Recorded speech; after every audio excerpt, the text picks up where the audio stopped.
Hello friends, स्वागत है आप सभी का। आज की वीडियो में हम लोग पढ़ेंगे सिंक्रोनस मशीन के बारे में।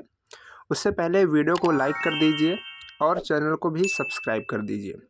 देखिए, इसके पिछली वीडियो में हम लोगों ने डीसी मशीन के बारे में पढ़ा था और उसके सारे टॉपिक्स को कवर किया था और वो वन शॉट वीडियो थी। तो इसी तरीके से ये भी हमारी सिंक्रोनस मशीन के लिए होने वाली है। तो अगर आप लोगों ने वो वीडियो नहीं देखी तो उसको ज़रूर देखिए, उसमें भी बहुत ही अच्छे तरीके से नोट्स के साथ समझाया गया है। और आज की वीडियो में भी हम लोग सारी चीज़ों को नोट्स के साथ ही समझेंगे। तो चलिए वीडियो को स्टार्ट करते हैं। देखिए, जो हमारी सिंक्रोनस मशीन होती है ये मेनली दो तरीके की होती है। इसमें से एक होती है सिंक्रोनस मोटर और एक होती है सिंक्रोनस जनरेटर, जिसको कि हम लोग अल्टरनेटर कहते हैं।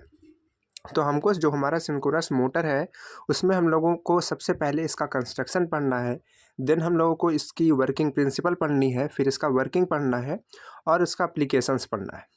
और जो हमारा अल्टरनेटर है इसका हमें कंस्ट्रक्शन पढ़ना है और इसकी वर्किंग प्रिंसिपल पढ़ना है और इसका ईएमएफ इक्वेशन के बारे में पढ़ना है। इतने ही टॉपिक्स हमारे पूरे चैप्टर में है, तो वीडियो को लास्ट तक ज़रूर से ज़रूर देखिएगा। तो सबसे पहले हम लोग समझेंगे सिंक्रोनस मोटर के बारे में और इसके कंस्ट्रक्शन को देखते हैं। देखिए, यहाँ पर आपको एक डायग्राम दिख रहा है। यही डायग्राम आपको एग्ज़ाम में बनाना है, लेकिन इस डायग्राम से अगर हम समझने की कोशिश करेंगे तो इसकी कंस्ट्रक्शन और इसके वर्किंग को नहीं समझ पाएंगे। तो इसके लिए हम लोग इस डायग्राम का इस्तेमाल करेंगे, लेकिन आप लोग एग्ज़ाम में वही डायग्राम बनाएंगे जो हमने आपको दिखाया। तो देखिए, इसके मेनली टू पार्ट्स होते हैं इसके कंस्ट्रक्शन में। एक होता है स्टेटर और एक होता है रोटर। अब समझते हैं कि स्टेटर क्या होता है। देखिए, यहाँ पर आप स्टेटर का एक रियल इमेज भी देख सकते हैं। इस तरीके से हमारा इसका स्टेटर बना होता है। देखिए, यह जो मोटर होती है इसका स्थिर भाग होता है, यानी कि यह घूमता नहीं है। इसके बीच में रोटर जो है वो घूमता है। ठीक है, स्टेटर हमारा क्या होता है, स्थिर होता है, यह घूमता नहीं है, पहला पॉइंट। दूसरा पॉइंट क्या है कि इसमें कई ढेर सारे पार्ट्स होते हैं, जैसे कि इसका फ्रेम हो गया, स्टेटर कोर हो गया, स्टेटर की वाइंडिंग हो गई और कूलिंग सिस्टम हो गया। कूलिंग सिस्टम इस वजह से लगाया जाता है ताकि जो मोटर है वो हीट हो तो उसको हम लोग ठंडा कर सके। और जो स्टेटर का फ्रेम होता है वह बना होता है हमारा कास्ट आयरन का। स्टेटर का फ्रेम बना होता है कास्ट आयरन का। और जो स्टेटर का हमारा कोर होता है वह ईडी करंट और हिस्टैरिसीस लॉस से बचने के लिए उसको उच्च यानी कि हाई क्वालिटी के सिलिकॉन स्टील का बनाया जाता है। और उसमें जो पत्तियां लगाई जाती है वो लेमिनेटेड होती हैं और उसमें हमारी 3 फेज की वाइंडिंग की गई होती है। तो स्टेटर के बारे में आप इतने पॉइंट्स को समझेंगे और इन सारे पॉइंट्स को लिखेंगे। देखिए, अब हम लोग समझते हैं रोटर के बारे में। तो रोटर हमारा दो तरीके का होता है, एक होता है साइलेंट टाइप रोटर और एक होता है सिलिंड्रिकल टाइप रोटर। यहाँ पर आप बारी बारी डायग्राम इसका देख सकते हैं। जब सबसे ज़्यादा हमारा यूज़ किया जाता है साइलेंट टाइप रोटर। देखिए, उसके बाद आप लोग ये समझिए कि जो हमारा रोटर होता है इसमें हम लोग डीसी सप्लाई को देते हैं। यहाँ पर आप डायग्राम में देख सकते हैं, एक आपको रियल इमेज भी दिख रही है, 3D डायग्राम भी दिख रहा है और एक आपको लाइन डायग्राम भी ऊपर दिखाया गया है जहाँ पर लिखा है डीसी सप्लाई। यानी कि हम लोग रोटर को डीसी सप्लाई देते हैं। और डीसी सप्लाई क्यों देते हैं, ताकि इसको हम मैग्नेटाइज कर सके और इसमें नॉर्थ और साउथ पोल हमारे बन सके। अब क्यों बनते हैं इसको हम लोग इसकी वर्किंग में समझेंगे। ठीक है, और हमारा जो स्टेटर होता है उसमें भी हमारे स्टेटर कोर होता है, उसमें भी हम लोग सप्लाई देते हैं, वो 3 फेज सप्लाई देते हैं। उसको भी हम लोग आगे की वर्किंग में समझेंगे। तो आई होप आप स्टेटर और रोटर को अच्छे तरीके से समझ गए हैं। अब आपको वर्किंग अच्छे से समझाई जा सकती है और आप अच्छे से वर्किंग को समझ सकते हैं। तो चलिए, अब हम लोग वर्किंग समझते हैं और जितनी भी चीज़ें लिखने के लिए दी गई हैं आप इसको अच्छे से लिखेंगे, इसी तरीके से लिखेंगे। चलिए, अब हम लोग समझते हैं इसकी वर्किंग को। तो हमारा नेक्स्ट टॉपिक है वर्किंग प्रिंसिपल एंड वर्किंग। तो सबसे पहले हम लोग समझेंगे वर्किंग प्रिंसिपल को, यानी कि यह किस प्रिंसिपल पर वर्क करता है। तो इसका वर्किंग प्रिंसिपल है कि इसके स्टेटर में 3 फेज सप्लाई जब दी जाती है तो इसमें एक रोटेटिंग मैग्नेटिक फील्ड बन जाता है, जो कि रोटर के परमानेंट मैग्नेट के साथ जुड़ता है और उसको भी साथ में घुमाने लग जाता है। अब इस वर्किंग प्रिंसिपल को अच्छे से समझने के लिए इसकी वर्किंग को समझते हैं। वर्किंग को समझने से पहले हम आपको यह बता दें कि वर्किंग में क्या लिखना है, उसको हम लोग लास्ट में देखेंगे। पहले हम लोग समझते हैं कि वर्किंग किस तरीके से होती है। तो देखिए, इसको हम लोग समझेंगे इस वीडियो के थ्रू। इस वीडियो में आपको 2 डायग्राम दिख रहे हैं, एक रुका हुआ है जिसमें NS करके लिखा हुआ है और एक मूव कर रहा है जिसमें NS मूव कर रहा है। तो जो मूव कर रहा है वह हमारा स्टेटर होता है और जो यहाँ पर रुका हुआ है ये हमारा रोटर है अभी। और जो ये मूव कर रहा है ये हमारे फ्लक्स है, मैग्नेटिक फ्लक्स जो है वो मूव कर रहे हैं, रोटेट कर रहे हैं। कैसे रोटेट करते हैं, जब हम इसमें 3 फेज सप्लाई देते हैं तो इसका कनेक्शन इस तरीके से किया गया था कि इसके जो फ्लक्स बनते हैं वो रोटेटिंग होते हैं। अब देखिए ये जो हमारा NS है वो हमारा नॉर्थ और साउथ है, ठीक है, इतना आप इसको समझ के रखिए। अब उसके बाद ये जो हमारा रोटर है इसको समझिए। देखिए रोटर आपको यहाँ पर दिख रहा है, इसमें भी NS लिखा हुआ है और इसमें हम लोग DC सप्लाई देते हैं, जैसा कि हमने आपको कंस्ट्रक्शन में बताया था। तो अब जब हम इसमें DC सप्लाई देते हैं तो जो इसमें नॉर्थ साउथ बनता है वो हमारा रोटेट तो नहीं करता, लेकिन जहाँ पर नॉर्थ है हमेशा वहाँ पर नॉर्थ रहता है, जहाँ पर साउथ है वहाँ पर हमेशा साउथ रहता है। अब हम इस रोटर को इसके अंदर डालेंगे, जो हमारा स्टेटर है इसके अंदर डालेंगे, और अंदर डालेंगे तो हमारा जो नॉर्थ है वो साउथ को क्या करेगा, अपने तरफ अट्रैक्ट करेगा, नॉर्थ साउथ को अट्रैक्ट करेगा, साउथ नॉर्थ को अट्रैक्ट करेगा। तो इस तरीके से अट्रैक्ट करेगा, लेकिन जो हमारा रोटर है वो घूम नहीं पाएगा उसके साथ में, जो हमारा फ्लक्स घूम रहा है। तो हम उसके लिए क्या करते हैं, उसके लिए हम रोटर में एक प्राइम मूवर लगाते हैं। प्राइम मूवर का मतलब है कि उसको किसी तरीके से घुमाते हैं, चाहे हम उसको जनरेटर के थ्रू घुमाएं या फिर किसी मोटर के थ्रू घुमाएं या भी अपने हाथ से घुमाएं, किसी भी तरीके से बस उसको घुमाना है। और कितनी स्पीड तक घुमाना है, सिंक्रोनस स्पीड तक घुमाना है, सिंक्रोनस स्पीड तक घुमाना है, जो कि अभी आप फार्मूला लास्ट में देखेंगे। उसका एक फार्मूला होता है कि कितनी स्पीड तक हमको घुमाना होता है। अब यहाँ पर जब हम इतनी स्पीड तक उसको घुमाएंगे तो जैसे ही हम उतनी स्पीड तक घुमाएंगे तो वह क्या करेगा, हमारा नॉर्थ साउथ को पकड़ लेगा और साउथ नॉर्थ को पकड़ लेगा। एक तरीके से जो सारे हमारे नॉर्थ साउथ है रोटर के और जो हमारे सारे नॉर्थ साउथ है स्टेटर के, वह दोनों एक दूसरे को लॉक कर लेंगे। और जैसे हमारा फ्लक्स घूम रहा है उसी तरीके से वह रोटर को भी क्या करने लगेगा, अपने साथ घुमाने लगेगा। और इसी तरीके से ये हमारा इसका सैफ्ट भी हमारे रोटर के साथ जुड़ा होता है, तो इसका सैफ्ट भी हमारा घूमने लगेगा और इस तरीके से यह वर्क करता है और यह घूमता रहता है, ठीक है। आई होप आप इसकी वर्किंग को बहुत अच्छे तरीके से समझ गए होंगे। तो देखिए इस तरीके से अब आपको वर्किंग लिखना है एग्ज़ाम में, इसको आप स्क्रीनशॉट करके रख सकते हैं। चलिए अब समझते हैं कि इसका एप्लीकेशन कहाँ कहाँ होता है, यानी कि इसका प्रयोग कहाँ कहाँ किया जाता है। तो देखिए सिंक्रोनस मोटर का उपयोग वहाँ किया जाता है जहाँ पर हमको कांस्टेंट स्पीड चाहिए होती है, यानी कि कंप्रेसर में किया जाता है, प्रेस मिल्स में किया जाता है, सिंक्रोनस क्लॉक में किया जाता है और जनरेटर को घुमाने में भी इसका उपयोग किया जाता है। तो इस तरीके से इसका एप्लीकेशन भी आप लिख सकते हैं। तो ये पूरा टॉपिक हमारा सिंक्रोनस मोटर का ख़त्म होता है। अब हम लोग स्टार्ट करेंगे अल्टरनेटर। तो अल्टरनेटर में सबसे पहले हम लोग बात करते हैं इसके कंस्ट्रक्शन के बारे में। तो देखिए इसका कंस्ट्रक्शन जिस तरीके से हमारा सिंक्रोनस मोटर का कंस्ट्रक्शन होता है सेम उसी तरीके से होता है, कोई भी चेंजेस नहीं होते हैं। ओनली हम लोग मोटर में हम लोग करंट देते थे और मोटर घूमती थी, यानी कि मैकेनिकल पावर हमको मिलती थी। लेकिन अल्टरनेटर में हम क्या करेंगे, मोटर को घुमाएंगे यानी कि मैकेनिकल पावर को देंगे और हमको इलेक्ट्रिकल पावर उसके स्टेटर में जो वाइंडिंग्स होती हैं वहाँ से हमको मिलती है। तो बस इसी तरीके से इसका आप कंस्ट्रक्शन भी लिख सकते हैं। आप जो हमने आपको बताया सिंक्रोनस मोटर में वही लिख सकते हैं, बिल्कुल उसी तरीके से होता है। चलिए अब हम लोग समझेंगे इसकी वर्किंग को, फिर हम लोग इसके EMF इक्वेशन को समझेंगे। इसके जो होते हैं मेनली 4 पार्ट होते हैं। यहाँ पर आप चारों पार्ट के नाम देख सकते हैं। सबसे पहला पार्ट होता है हमारे पास स्टेटर, दूसरा होता है हमारे पास रोटर और तीसरा होता है हमारे पास जो कि यहाँ पर लगा होता है प्राइम मूवर और चौथा होता है एक्साइटर जो कि इसके लिए वर्क करता है। अब हम एक एक का डिटेल में बताते हैं, जैसे हम बताएंगे आपको उसी तरीके से एग्ज़ाम में भी लिखना है, हर जगह उसको वैसे ही बताना है। तो उसके लिए ये डायग्राम तो हम आपको दिखाएंगे, ये तो समझाएंगे ही, उससे पहले एक डायग्राम हम लोग और देखते हैं जो कि आपको एग्ज़ाम में बनाना होता है, क्योंकि आप वो वाला डायग्राम जो है एग्ज़ाम में नहीं बना सकते हैं, वो 3D डायग्राम है। तो इस तरीके से आप डायग्राम एग्ज़ाम में बनाएंगे। तो सबसे पहले देखिए यहाँ पर ये स्टेटर लिखा हुआ है, यानी कि जो इसका बाहरी पार्ट होता है, ठीक है, जिसमें हमारी ये वाइंडिंग की गई होती है। ठीक है, ये आप देख रहे हैं गोली गोली, इसको ये वाइंडिंग है, स्टेटर वाइंडिंग है, इसको हम लोग कहते हैं स्टेटर। ठीक है, इसको क्या कहते हैं, स्टेटर।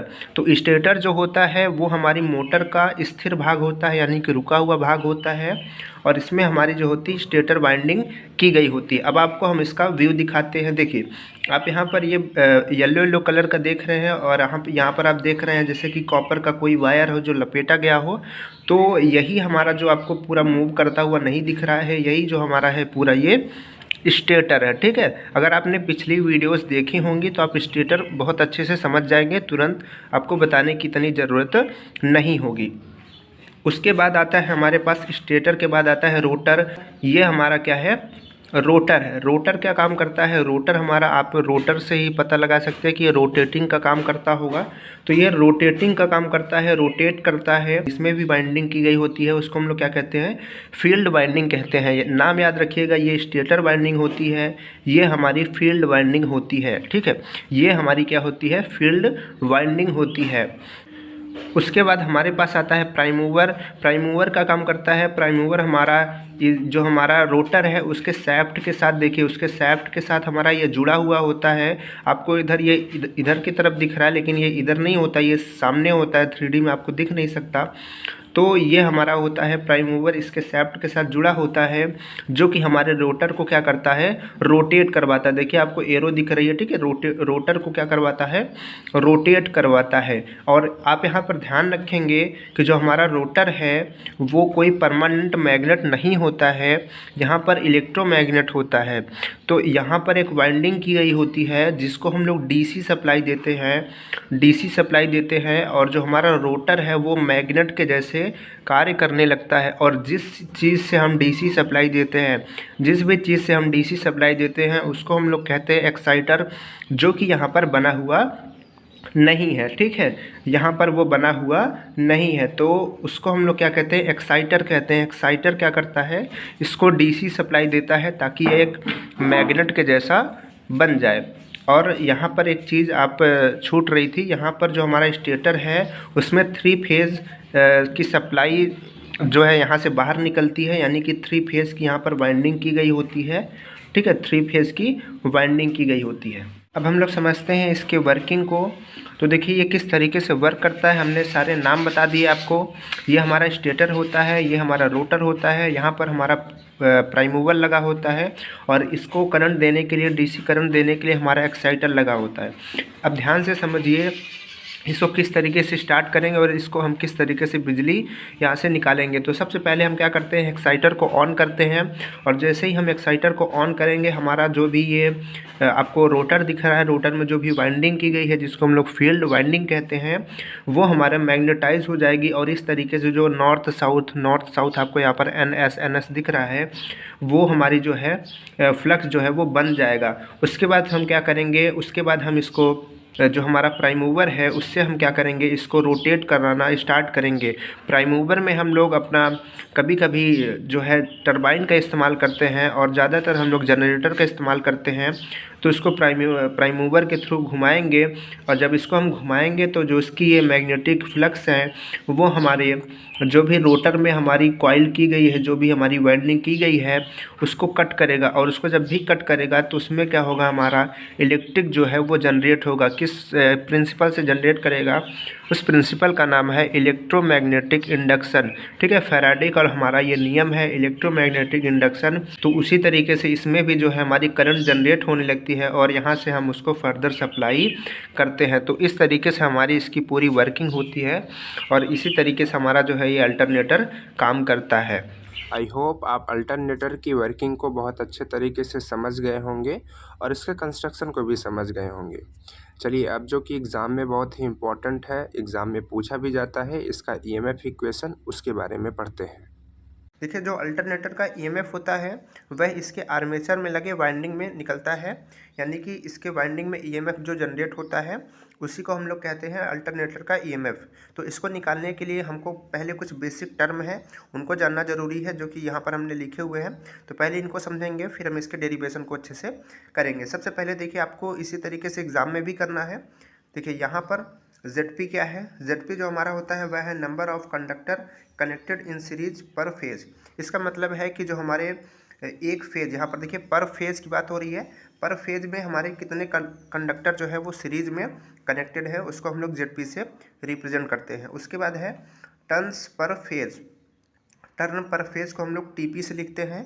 अब यहाँ पर एक चीज़ आपको समझनी है कि देखिए जैसे कोई भी हमारा एक कॉइल होती है, एक रिवोल्यूशन होगा, तो उसमें क्या होते हैं? 2 कंडक्टर होते हैं, एक इधर होता है और एक इधर होता है। तो वहाँ से हम क्या लिख सकते हैं? ZP = 2TP। ठीक है, ZP = 2TP। उसके बाद P क्या है? P हमारा है नंबर ऑफ पोल्स, यानी कि जो हमारा अल्टरनेटर है उसमें कितने पोल्स है। उसके बाद F है फ्रीक्वेंसी, और जो ये फाई है वह है फ्लक्स पर पोल, यानी कि एक पोल में हमारे कितना फ्लक्स जो है वो जनरेट हो रहा है। नेक्स्ट क्या है, नेक्स्ट हमारे पास है एन। एन का मतलब है स्पीड, जो कि हम लोग आरपीएम में देखते हैं। उसके बाद है केपी। केपी को हम लोग कहते हैं पिच फैक्टर। और उसके बाद है केडी, इसको हम लोग कहते हैं डिस्ट्रीब्यूशन फैक्टर। नेक्स्ट हमारे पास है केएफ, इसका नाम है फॉर्म फैक्टर। ठीक है, ये सारी चीज़ों का यूज करके हम लोग अपने डेरिवेशन को करेंगे। अब चलिए यहाँ पर आगे बढ़ते हैं। अब देखिए यहाँ पर जहाँ से हमको डेरिवेशन करना है, आपको थोड़ा सा आगे बढ़ा करके यहाँ दिखाते हैं पूरा, यहाँ से। ठीक है, आपको सारा दिख रहा है। अब देखिए यहाँ पर आप देख रहे हैं, यहाँ पर आप देख रहे हैं लिखा हुआ है one conductor cut flux P5, है ना। इसको समझिए थोड़ा सा ध्यान से। जैसे मान लीजिए कि हमारे पास जो हमारा अल्टरनेटर है इस तरीके से बना हुआ है। अब देखिए इसमें मान लीजिए कि हम मान रहे हैं कि हमारे पास जो है 4 पोल्स हैं। ठीक है, कितने पोल्स हैं? 4 पोल्स हैं। अब एक पोल में कितना फ्लक्स जनरेट हो रहा था, हमने क्या माना था? 5। देखिए यहाँ पर हमने माना था कि एक पोल में कितना फ्लक्स जनरेट हो रहा है? 5। तो यहाँ पर 5 हो रहा है, और यहाँ पर क्या होगा? यहाँ पर भी 5 होगा, यहाँ पर भी क्या होगा? 5 होगा, यहाँ पर भी क्या होगा? 5। तो जितने पोल्स है सब में होगा। तो इस तरीके से हम कह सकते हैं कि वन कंडक्टर यानी कि एक कंडक्टर में कितना फ्लक्स कट करेगा? वह करेगा P5, क्योंकि इनकी जो नंबर्स है वो P है। तो यहाँ जाएगा P5, जो कि हम लोग वेबर्स में काउंट करते हैं। ठीक है, ये वेबर्स इन वन रेवोल्यूशन, एक रेवोल्यूशन में। नेक्स्ट यहाँ पर आप देखेंगे कि time taken for one revolution, यानी कि जो उस कंडक्टर ने एक चक्कर लगाए अपने, उसमें कितना समय लगा? तो इसमें समय हमारा लगेगा 60/n। n क्या था हमारा? n था हमारा स्पीड इन आरपीएम, यानी कि जो हमारी आर्मेचर की स्पीड है उसमें क्या है, उसको हम लोग एक रेवोल्यूशन के लिए निकालेंगे, तो वो आ जाएगा 60/n। ये किस में आएगी? सेकेंड में आएगी। नेक्स्ट क्या है, अब देखिए ये हमारे वन कंडक्टर के लिए है। वन कंडक्टर यहाँ से इतना फ्लक्स हमारा कट करता है और इतने समय लगाता है, तो ईएमएफ उसमें कितना आएगा? अभी केवल वन कंडक्टर की बात हो रही है। यहाँ पर आप देखिए एवरेज ईएमएफ कितना आएगा? एवरेज ईएमएफ हमारा जो आएगा वो आएगा flux cut by time taken. Flux cut हमारा कितना था? हमने देखा था ऊपर, हमारा ये था P5, और हमारा टाइम टेकन क्या था? 60/n। तो इसको 60/n यहाँ पर लिख देंगे। नेक्स्ट हमारे पास देखिए n को ऊपर ले जाएंगे, क्योंकि यहाँ पर डिवाइडेड में है तो इधर आएगा। तो ये हमारा जो एक कंडक्टर के लिए आएगा एवरेज ईएमएफ, वो आ जाएगा P5n/60 वोल्ट। नेक्स्ट देखिए यहाँ पर हमने आपको बताया था सिंक्रोनस, जब हम लोग पढ़ रहे थे तो वहाँ पर हमने बताया था कि जो सिंक्रोनस स्पीड होती है, जिसको हम लोग n कह रहे हैं, क्योंकि यहाँ पर ये अल्टरनेटर है तो ये सिंक्रोनस स्पीड से ही घूमेगा, या फिर इसको हम सिंक्रोनस स्पीड से ही घुमाएंगे। तो यहाँ पर n की स्पीड कितनी होगी? n इक्वल कितना होगा? 120f/p। ठीक है, ये एक फार्मूला होता है, ये हमको पता होना चाहिए, और इसी को हम कहते हैं सिंक्रोनस स्पीड। आप इसको याद भी रखिए।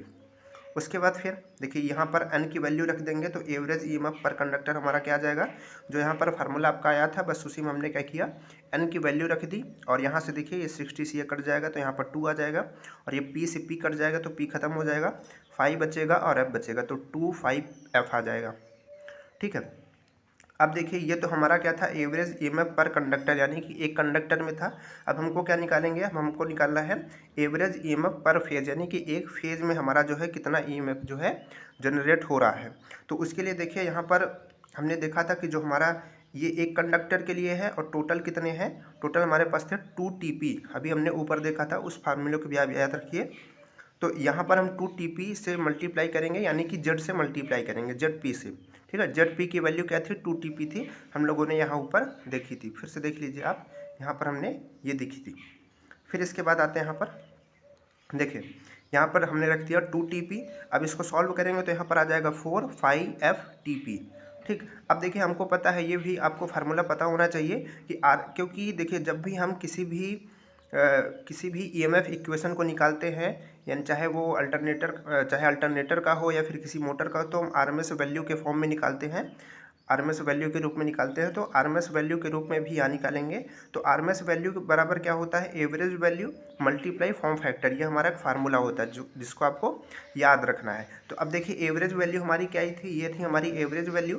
तो एवरेज वैल्यू हमारी ये आई थी 4/5FTP, और फॉर्म फैक्टर जो होता है, फॉर्म फैक्टर की वैल्यू हमारे पास होती है 1.11 वैल्यू होती है, इसको आपको याद रखना है। अब जब हम इस चीज़ को 1.11 से मल्टीप्लाई कराएंगे तो ये हो जाएगा 4.445 FTP वोल्ट, ठीक है।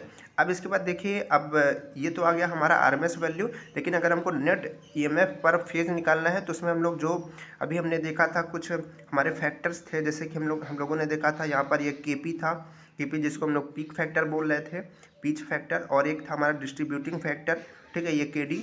तो इनसे भी क्या करेंगे, हम इसको मल्टीप्लाई करेंगे तो हमारा जो है ये नेट EMF पर फेज निकल जाएगा।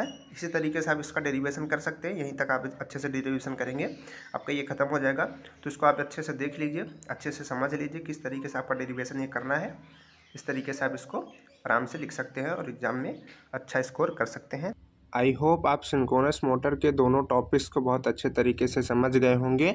और अगर आपको इस वीडियो से कुछ हेल्प मिली है, कुछ आपको सहायता मिली है, तो वीडियो को ज़रूर अपने दोस्तों के पास शेयर कीजिए।